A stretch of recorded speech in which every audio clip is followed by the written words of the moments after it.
দেবাসুর সংগ্রামের সময় মহারাজ দশরথ ওই জ্ঞান হয়ে পড়েছিল। তখন তুমি তাকে অতি সেবা যত্ন করেছিলে, তবে মহারাজ দশরথ প্রাণ ফিরে পেয়েছিল। তখন মহারাজ খুশি হয়ে তোমাকে দুটি বর দিতে চেয়েছিল না? সে নাও রানী, সেই দুটি বর মহারাজের কাছে আসছে। আমি যে বড় বুঝ, তুই একটু আমায় বুঝিয়ে বল না রে, আমি মহারাজের কাছে কি দুটি বর চাইব? সেটা আমাকেই বলতে হবে। শোনো রানী, তোমার প্রথম বর হবে জানো, আগামীকাল শুক্রভাবে রাম রাজা হবে না, রাজা করো তোমার পুত্র ভরতকে। আর তোমার দ্বিতীয় বর কি হবে জানো? দ্বিতীয় বর হবে রামচন্দ্রের পরিবেশে 14 বছর বছরে। কিন্তু মহারাজ কি মেনে নেবে এই কথা?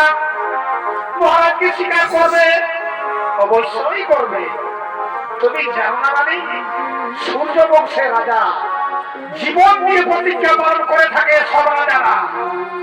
কিন্তু সাবধান, মহারাজ দশরথ এক্ষুনি তোমার সঙ্গে দর্শন করতে আসবে। তুমি খুলে ফেলো সাজগোজ, খুলে ফেলো অলঙ্কার, মাটিতে পড়ে থাকবে।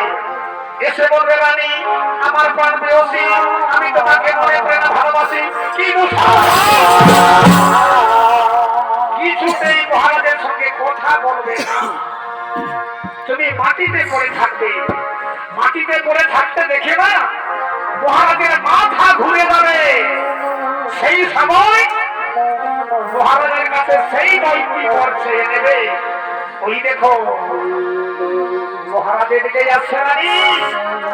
আমি এখন আসি রানী, আমি এখন আসি। কোথায় যেন আমার মনে থাকে।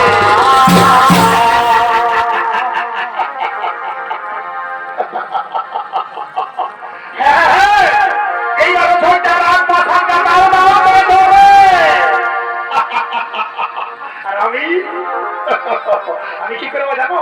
আমি